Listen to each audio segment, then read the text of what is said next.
Hi, Miss. All Am right. I audible? Hi. Yes, you're audible. Hope I'm audible too. Yes, you are. Hi, All right. everyone. Welcome to day two of Break the Cycle, our Instagram live series for the 16 Days of Activism campaign against gender-based violence. And today we are focusing on the power of storytelling in building a violence-free community. So we are very honored to be joined by Ms. Nilupuli Nayanathara, a lecturer in youth studies at the Open University of Sri Lanka. Her research spans key areas such as sexual and reproductive health and rights, gender and politics, mental health, climate change, and social work innovation. She is also the founder of Island of Stories, a volunteer initiative that uses storytelling as a tool for community engagement, healing, and education.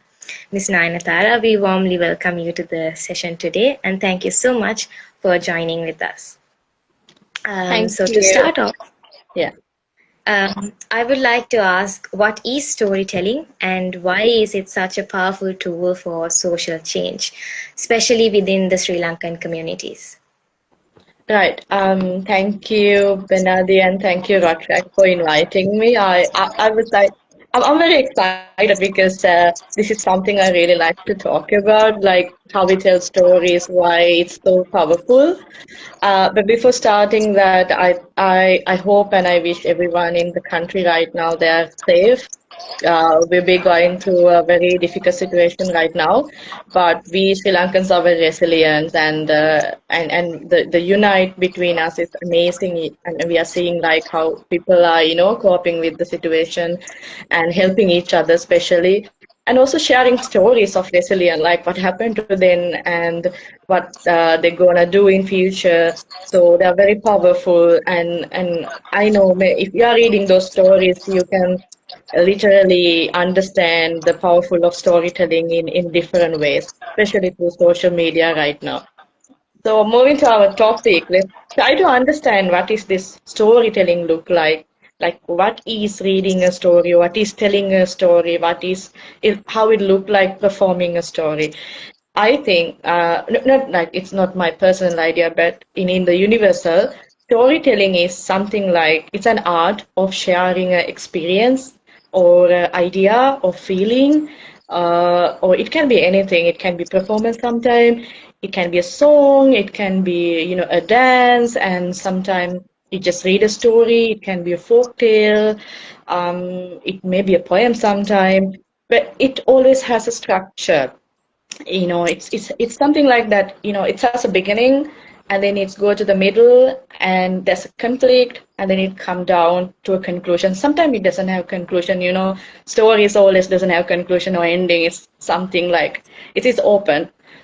Sometimes it let people to like think about a conclusion, think about an end. So stories are like that.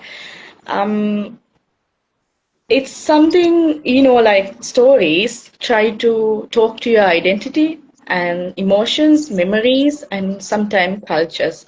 As example, let's think about the identity. You all know about the national anthem of India.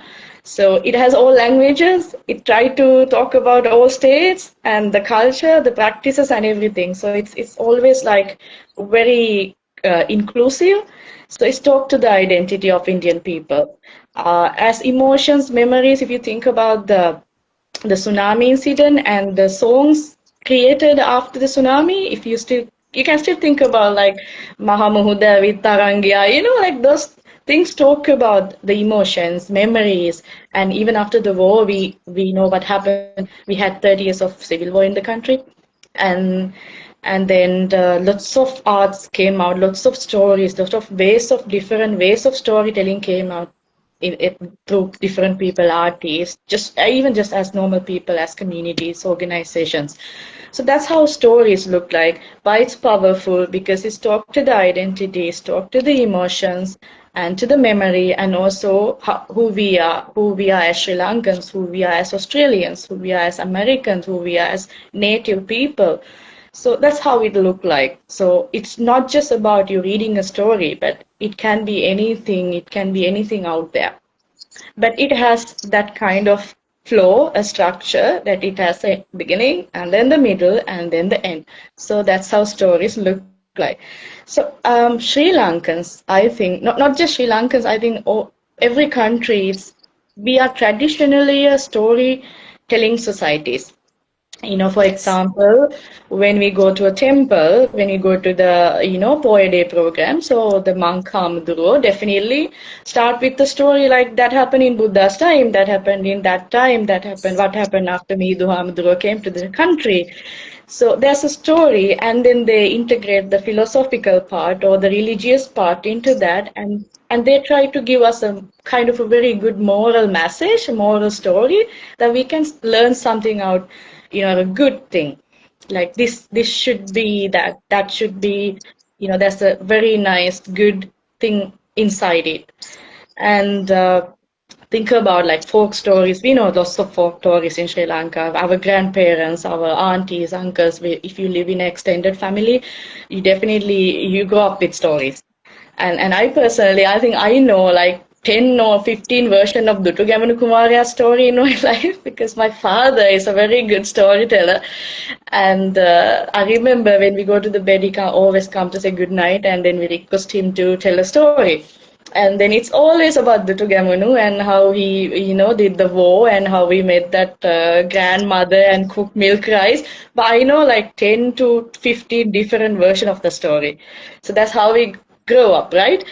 And then, of course, something like gossiping, like we call like Yeah. village gossiping. Gossiping is also a type of storytelling. I will talk about like how even gossip are very good in sense of storytelling.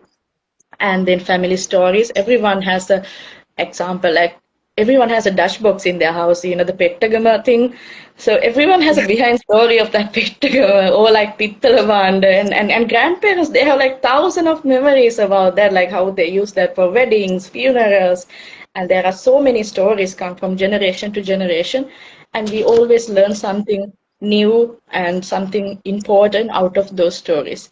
And also war memories. Sri Lanka has got so more war memories from north to south, starting from, I don't know, from 98 or maybe beyond that, and then 88, 89, 73, and then so on, and even recent Easter Sunday attack. So we have the conflict memories as well. So why storytelling is powerful? Because stories talk to us. Like we try to see ourselves through someone else's story. And also stories are like human lens. I mean, we see through human lenses, not just through statistic. As example, like if we talk about the Dutugaman Kumara's story again, and I don't know how many soldiers were there, like even it's 1,500. I don't know the numbers, I don't know statistic, but I know what happened, and uh, and I remember how my father was ending the story, uh, and we don't see even Elara as a bad person. And he, Yeah. I remember he ends the story like how he's kind, how he's love to his community, and how he doesn't like injustice, and how he punished some people back then if someone did bad. So that's how stories look like. And also I think I even make notes if I miss anything. So sometimes stories just don't share information, and Yeah. it is always we feel it. It's share emotions all the time. Yes. Yes. And why it's, let's say, like why a well story, what a well structured story can do. Not just story, let's say, like not a verbal story, but a performance. It can be poem, it can be documentary or anything.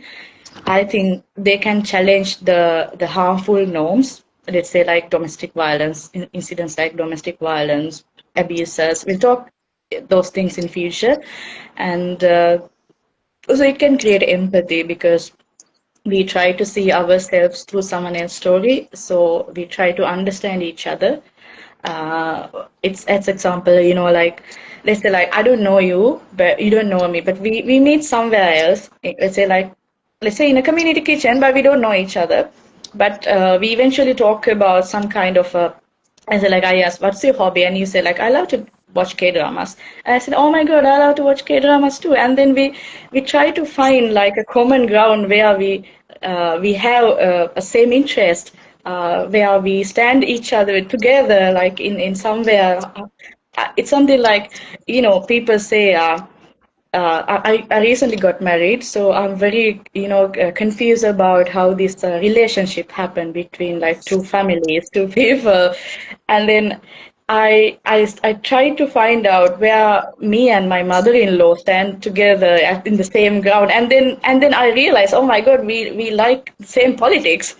So that's where we find peace, right? So that's one example, of course. So it is create empathy. It creates that understanding, self understanding each other, and also it has these consequences of we are very ashamed of telling some things, especially things about abuses. We don't like to talk about that because we feel like someone will talk about us in a bad manner. So and people will reject us, neglect us, marginalize in some situations. So we don't like to talk about it, but stories can change that kind of scenarios as well. And stories doesn't I mean we most of the time react for something, but when we tell a story, when we tell something through a story, we try to reflect it. As example, okay, this happened to that person as well, so it's just not me. So it's not, I'm not alone, that someone else also having that same experience in the workplace, not just me. So it gives us that feeling of reflection to try to reflect some incident rather react it like, let's say, oh, that's bad. We don't say that. That's happened to me as well. So it's not just thing just happened to you. So stories allow us to reflect things. So that's why it's really powerful. I think stories just not accuse. It's reveal thing. So that's why it's powerful. And please tell me if Yeah, I'm okay. speaking very fast. I normally I No, do not speak at very all. fast. Yeah. Not at all. So, Yeah. building on that, how powerful stories are, how do you personally define a violence-free community, and where does this powerful storytelling fit Mhm. into that mission? Mhm. So actually, when Tanya gave me the topic like violence-free community, I started to think like, what it look like a violence community? Like, do I live in a community where violence are happening? And then I realized like when I think about violence, the first thing come to my mind is the police, and then the Yeah, uniform of police. And I started to think like, oh my God, it's something like police come to a certain place and then they arrest and they put to the vehicle and bring to the jail. And then I'm pretty sure you all saw that news in last month that just people come and just shoot and go, like it's and no one react and no one go there and help, and because they are very afraid. So gun violence was like very common back in last month in Sri Lanka. It's like you live in somewhere like Florida or like Texas, people just own guns and then they just fight, like shoot and go back. And that's what came to my mind when I think about violence. But actually, I think violence is not about like physical violence. Physical violence is there, and then the other side, the hidden violence of emotional violence, like emotional abuses, like people try to yeah, control you, people try to, like to push you away from some certain thing, like when you want to make decisions and then people stop you. People in the sense, not just like the people in the next door house or the Salvesima people. They are like people in your family sometimes. People, someone like your husband, someone like your wife, or maybe boyfriend, girlfriend, can be parents, can be a sibling, can be anyone, but they try to control you, and because of that you feel very stressed, distressed, and then like you don't feel that you are emotionally safe, and you can't work anything, you are not, don't feel well, not just bodily but in your spirit, in your mind, and you don't feel fit because you are not mentally good. So I think when people feel emotionally safe and then they are respect, if there are disagreements and they're handled with respect, and if there is equal dignity regardless of whether they are gender, class, or age, and there is no shaming, silencing, humiliation, and are not tolerated. I think those such kind of a society is a violence-free society. It's not just physical, but the other side also should be included. Uh, Yes. and the next part of that question was how storytelling can do this, how storytelling can build a violence-free community. I think it helps people to recognize violence, example, domestic violence. When we talk about Yes. issues, good example is the Me Too movement. It was very popular all around the world.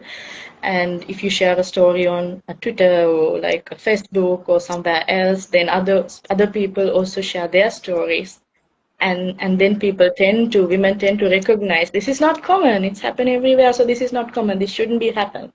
So they start acting out. They started to, to do something for that.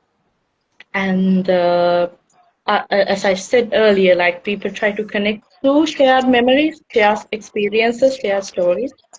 So when you share the same story that someone also experiencing, so they try to connect each other and try to build a movement each other. So that's how movement like Me Too, Black Lives Matter, and there are so many movements around the world happen with stories because I think just with one small story, that's how it happened. And also it creates a language. It's not stories I told or I mentioned already. Stories are not just verbally all the time. It can be I Yeah. mean a song, it can be a rap, it can be a meme sometime. And there are thousands of memes around the world like talk about different issues, and it can be a dance performance. It can be, I don't know, there are so many ways of storytelling. So I think not from stories. I think violence-free communities start this kind of society start from listening, active listening. When you start to listening each other, when you try to I try to understand other people, and try to see the lens of empathy towards someone else's issue. And when you try to, put someone else's shoe into your leg and try to see how this issue look like. And then I think from that, violence-free society starts. And that's where our storytelling stands, that you start listen to someone else's story. Yes, definitely. So, in today's world, we often see hidden or normalized forms of violence, like Hmm. you said, like emotional abuse, cyber Hmm. harassment, and like possible gender expectations. So, my next question is, how can storytelling help address these subtle form of violence? And if it can help, how does that work in practice? Right. So this is a very important question. I'm personally like yesterday I thought like uh, things like cyber harassments, how we react toward those things, things like emotional abuses, like because there's no scars if you're faced to a physical abuse somewhere, there will be a scar somewhere in your body, but things like emotional abuse, cyber harassment, even gender expectations, like there's no any scars you can see, but not about a scar, but in your face you can see it. Someone else's experience and emotional abuse is on your face because you are not happy. You are very stressed. You are very depressed. So it's on your face, but not that visible because you are not expressing that verbally, or you don't write it anywhere. So that thing is there, it's hidden.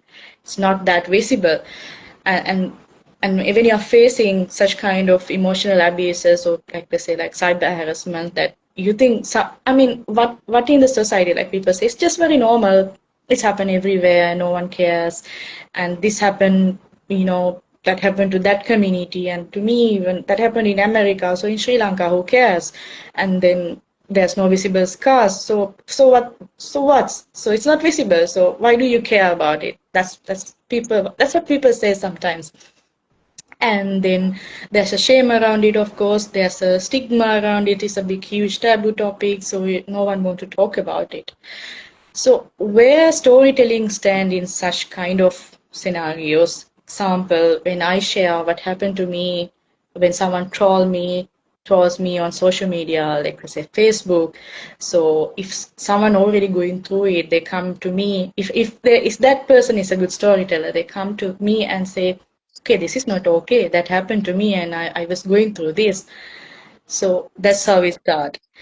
And then also, especially when it comes to sexual abuses, like emotional abuses, some people think that, okay, this is my fault because of that, because of my fault. This is the because of the way I think, maybe because of the way I write things, because of the way I post things.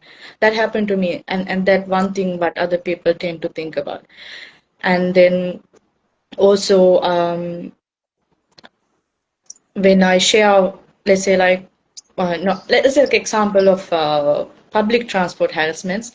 So when someone share this a story on, let's say like on Facebook especially, and some other people also come and say like, okay, that happened to me on that day in this one because yeah, this at a bus, okay. So people try to understand, okay, others are also going through this matter, not just me. So that's where storytelling stand when other people share their stories, and then I also start to someone else who I experience the same matter starts to think that, okay, this is not just happening to me, it's happened to every other people as well. So that's where we try to understand our story, or ourselves through someone else's story.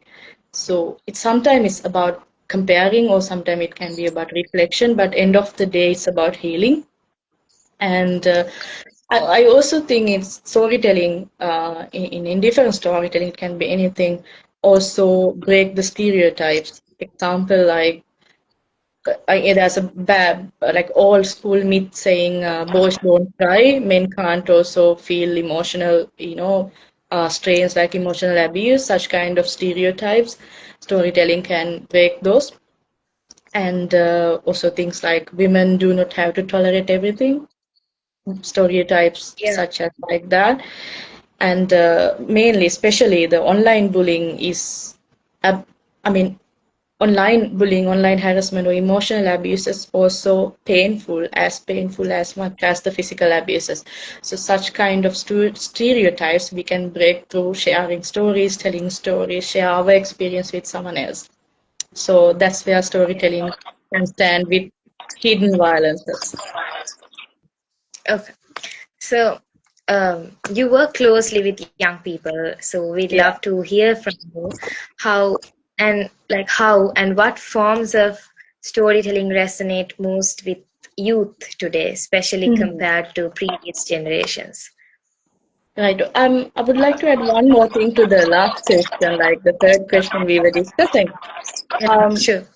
just came to my mind, like, have you ever heard about this, the Linda Langa Sangame? Like, there's a Yeah. thing called Linda Langa Sangame, and Yes.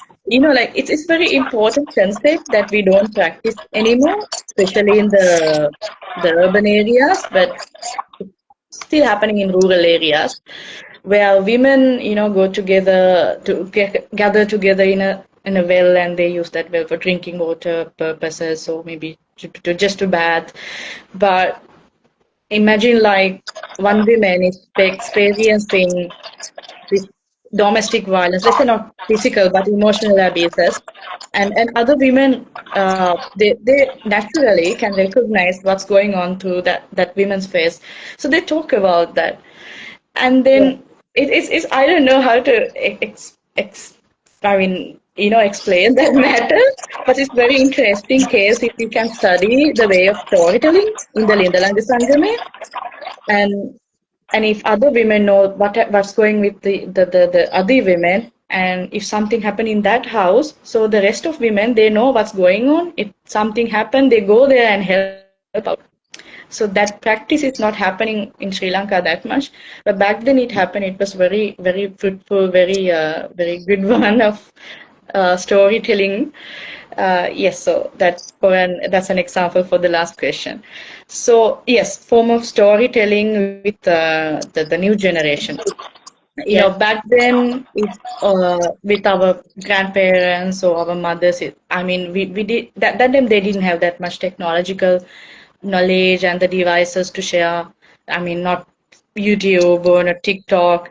But now, I mean, the current generation, like especially Gen Zs, they are very good with. They're very creative, I would say. I born in 90s, but like late 90s, so I consider myself as a Gen Z too.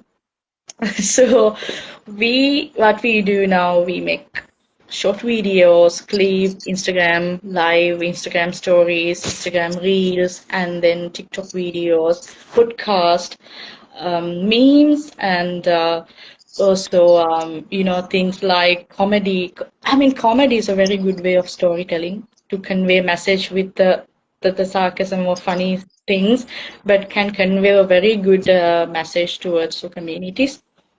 Back then, most of the time it was the traditional storytelling, like articles, poems, novels, speeches, things like that. But it has changed a lot now. Uh, so I think what I wanted to there was a nice example I wanted to remember. Okay, so in Australia there's a incident happened back then called Stolen Generation with the British and the native people of Australia. I think many people displaced, so children were separated from their parents, and thousands of native Australian died, and their trauma is still going, I mean, passing through by the generation to generation. Because of that, they experience like things like PTSD, ambiguous loss and stress, and different kind of mental issues. So the new generation, like the current generation, came up with a very nice solution, that to talk about this issue via music, and they wrote stories like story songs, and then they make very nice videos where the other generation can learn this trauma in a good manner, so they won't be like passing through that trauma and making any psychological matters. There was a nice song, if people who joined to the live, they can check it. It's called Little Things. It's a rap actually. It's a very nice song that explaining the whole what happened in the Australia back then, about what happened to that native. I don't know that, not native. There's a nice word for them. The indigenous people of that community. And uh, and, and then then then I remember another song like in Sri Lanka. I don't know whether we have such kind of songs in Sri Lanka. There's a song there's a Tamil song actually, by Emma. I don't remember her name, but so there's a Tamil song about the war. I think she lives in a different country, but it became a very popular song back then. And but this is a funny thing, but this Ajit Anthony has a song called Dora Madala or something, and when you listen to it, there's a rap part. You can learn the whole story. So that's a very nice way of storytelling. So you can talk any issue with kind of a rap or a song or a performance. So it's very effective because new generation, new youth, they don't like to read lots of pages, or they don't like to watch like 2 3 hours videos or movies. They love to watch short videos all the time. That's like 1 to 2 minutes video maximum. Even I don't like. I mean, I don't know. Personally, I don't like to watch like 2 3 hour movie now, because we are like packed with lots of work, so we love to watch a small video which include which has like all information, so it's easy. So that's how the youth look like now. Like they like they're very talented, they are very innovative, so they're creative, so they make like short videos of many things. So if they I mean, many are storytellers, so also I think they also can create such kind of short videos to address things, because Yeah. storytelling is about identity building. On other hand, there are lots of content creators out there. They can try this out too. I think people are still doing it now. Yeah. Yes. So adding to what you said, we have actually seen children turning their educational lessons into songs and raps and different variations of stories to make them easy to study them. So I think that actually adds to your point how Yeah. creative the young generations are. And so moving on, we live in a culture where speaking out is sometimes discouraged. Like not everyone encourages, especially the young generation, to speak out their minds. So given that reality, how do we encourage safe storytelling without putting people at risk? Yeah, so that's another important thing that we have to face in this online world now, because it's very difficult to say something because someone would take a screenshot and then it would then they post it somewhere else and then they try to shame you and troll you. So it's a big issue. Yeah. Even I have faced such kind of things back then when I started to talk about things like, very taboo topics, something like abortion care and things like sexual reproductive health and rights, because there are so many stigmas in the society. So not everyone thinks the same the way we think. So we have to, it's a challenge, I would say, but we can overcome with it. I think first we need to understand the fear, like why people I mean, why they fear about it, why they don't want to share stories. I think most because mainly fear of gossip. We are very afraid that someone will gossip about us with someone else. Colleagues can be, neighbors, relatives, can be anyone, and then judgments coming from them, especially when we I know many people, it's not a common topic to talk, but there are things like intimate partner violence. People who are dating, they're having different kind of violence, but people don't like to talk it out because people think like, okay, I will not be able to marry someone else because that gossip is viral, going viral everywhere. I know that's bullshit, but that's how. And then religious and cultural expectations. Country like us, like a very multicultural country with different religions. So, and then the family shame. And mainly, I think what will people say about me, that's the most biggest fear that we have when we want to share a story.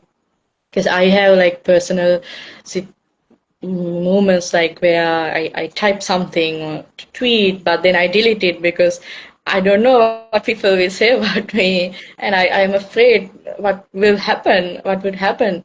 So that's one thing. What will people will say? That's what people fear about that when we want to share something. I think safe storytelling comes to that aspect then, where requires space with a protection. So what we can actually do, one thing is allowing anonymous storytelling, that we can do anonymous storytelling, that if you're really afraid of some what people will say about me. They say like I'm talking about safe abortion care where it's illegal in the country, but I can be anonymous if I want to talk about SRHR, but if my society doesn't allow that much, but I can still be anonymous because no one is going to find who's this person, but still I can talk about the issues and problems. And then starting with small groups, especially if you are living in a community where you want to talk about domestic violence, any other form of abuses, you can start with small groups. I have a friend circle where I talk many issues with them and they talk their issues, and we don't tell it to anyone. It says we sip out, so it's not going anywhere. And also peer support and like providing peer support and counseling support. I remember, I mean, last year I did a study on intergenerational trauma in North and South, like how generational trauma passed down through generation to generation. It was very interesting. They were sharing their war experiences and how things happen. And then I did many focus group discussion, like small kind of discussion. And before starting the discussion, I told them that like this is the places where you can go and get mental health support, like Sumitra or Shanti Margam. There are so many places around the country. And even if you are comfortable, you can talk to me personally. So then we can support each other. The peer support and the guidance is very important. And also teaching boundaries, I do this especially when I work with kids. Like we don't need to tell this someone else when you're done with this group activity. This is a safe circle. This information shouldn't go out, so you have to respect the other person. So just don't tell it to someone else. So this information shouldn't go outside the circle. So we put boundaries most of the time when we work with kids or youth. So then we don't need to worry about, like the judgment from someone else. And I think other thing we need to shift the idea, the mindset that storytelling or telling something, telling an issue is not about complaining.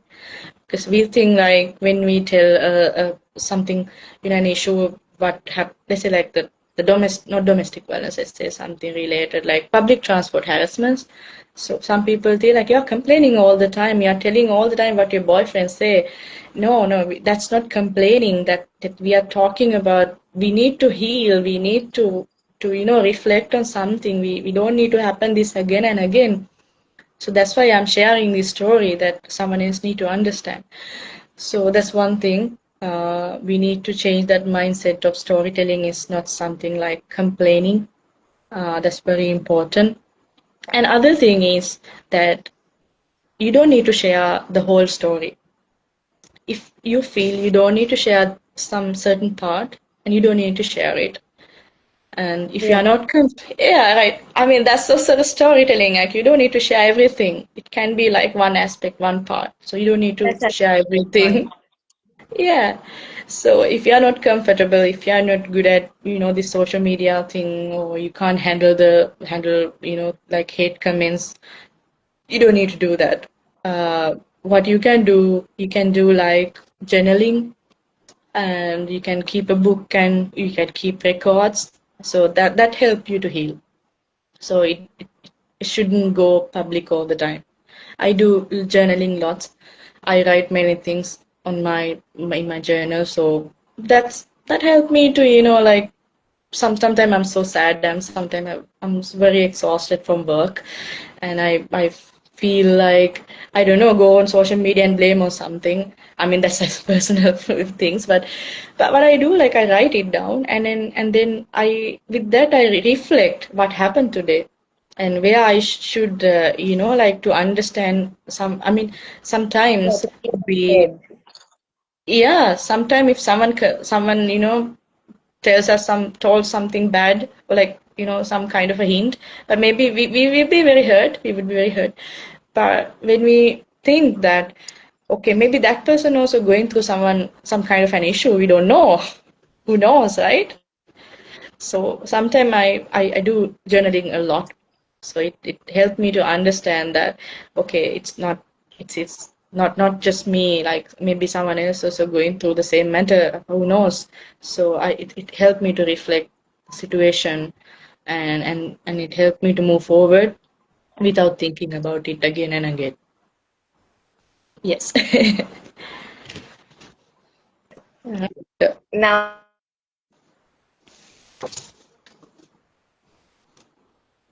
ending like everything that we talked about, what message would you like to leave with young people who feel unheard, unseen, or afraid to tell their own story? It can be family reasons, friends, or previous experience, anything that restricts them to share their story. So, what message would you leave them? I think every story matters. Every story is unique, it's important, and because it's yours. Because I don't know what's going with you, I don't know what's happening around you, and you don't know what's happening around me. So it's very unique, and it's very important whether you shared it with someone else or not, because it's yours. That's the first thing you need to understand. And also, you don't need to like impress anyone saying stories. because sometimes stories are not perfect. Uh, they are not perfect at all, I would say. There's no such thing like perfect stories, and or we don't need to figure it out everything all the time because stories are complex sometimes. And other thing you need to understand that because you are having a pain somewhere, that doesn't mean that you are a weak person. It's happened to everyone, and it's okay to having like feelings that doesn't mean that you are dramatic or like you are crazy. So it doesn't mean that you need to hide that story inside you. So it's easy, or it will help you to heal. It will help you to be free when you share it. Things like the stories come through generation to generation, childhood trauma. So it shouldn't be perfect. There are like like the Western stories we listen all the time. There's a prince who coming for the princess to rescue from something.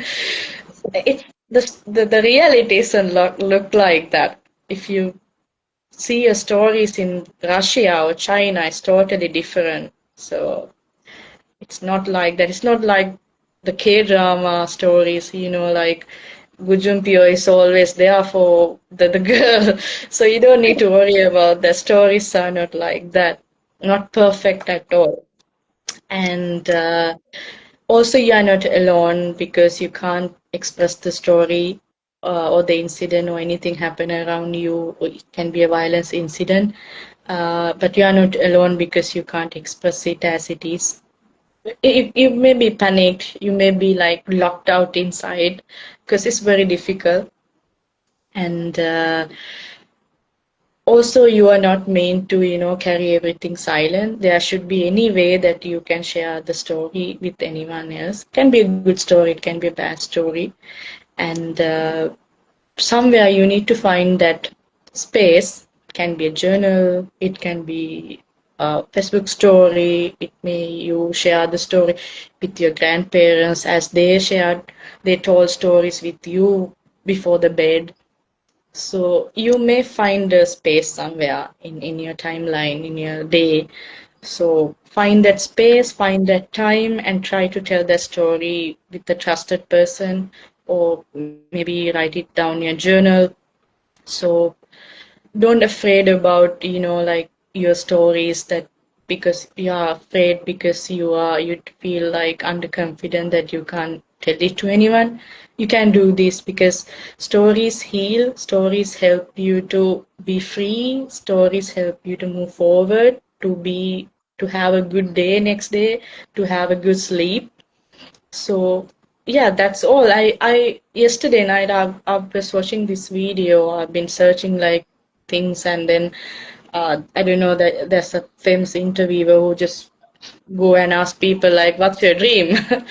And there's a like 11 or 12-year girl, and she just say like, "I wanna be a BBC journalist," and I was like, "Oh my God, like what kind of a dream is that?" Like she's like 11 or 12, 13. And she just say like, I want to be a BBC journalist. And she's just still a teenager, and she has a way to go. And how, and I don't know, like for me personally, I will be thinking like, how can I keep such kind of a dream for a long years until it become, a reality. But I saw in her face, I noticed how she's like confident and sure about it.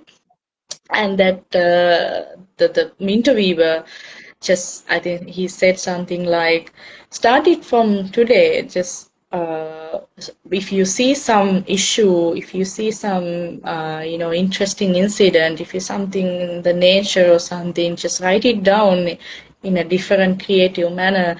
And I'm pretty sure BBC will call you when you are in your correct, I mean, that age, and they will hire you for sure. So that's how things work, I think. You had to start it somewhere very, very little small, and you just need to take a very small step, and then it will gradually, become something nice or way better than you think. So that's the message I want to give to the youth out there, because that's how I started it. I was really afraid of talking things back then. I was not that confident, but then I started, talking with community people. I'm a social worker. I'm a social work practitioner. I often visit communities and I especially work with fishery communities in Negombo. And I remember people, like people just say like, the fishery people are very violent. Like, they bring the pihiya and kadu and, like tell you things. They are like gangster people. Actually, no, they are very cool, calm people. So I really miss that moments. Like I go to those communities and I sit down with them, the coffee shops or somewhere like, or how to say that, like in the lagoon, end of the lagoons, where they play these board games or like any kind of uh, they play different kind of board games. I never understand those, but then I started to talk about those things, and I just asked like, what happened back then, what happened this day, what happened when you go to the sea, and then they share lots of stories, and some are related to violence, of course, and then little kids and youth come and engage with those dialogues, and there they try to communicate like why we need to be, support each other, to help each other when we are in crisis. And now we are seeing that in Nigambo, and during even the Easter Sunday attacks, we saw how people were good and they were supporting each other. There were no like, they didn't want to go and attack some other ethnicity, because they love each other, they care each other. So that's how stories works. Thank you. Thank you so much, Ms. Nayanatara, for your time and your insights. I personally learned a lot, and I think everyone who's listening and who will listen in the future will also learn a lot as well. And thank you to everyone who joined us today. Let's continue to reflect, speak up, and support each other. And let's also keep in mind that every story matters, as Ms. Nayanatara told. So stay tuned for day 3 of Break the Cycle. Thank you so much. Have a wonderful evening. Good night. Good night. Thank you, Rotaract, for Thank you so this much nice for joining. opportunity. Bye bye. Bye.